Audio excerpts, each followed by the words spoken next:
Hello guys, hope you are doing well.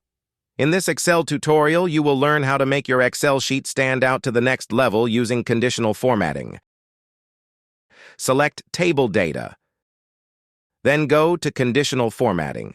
Choose New Rule. Select Format only cells that contain. Choose the condition equal to this value. Type that value. In my case, this is pass. Then click on Format. Choose the color which you like. Then click on OK. Again, go to Conditional Formatting. Choose New Rule. Again, select Format only cells that contain.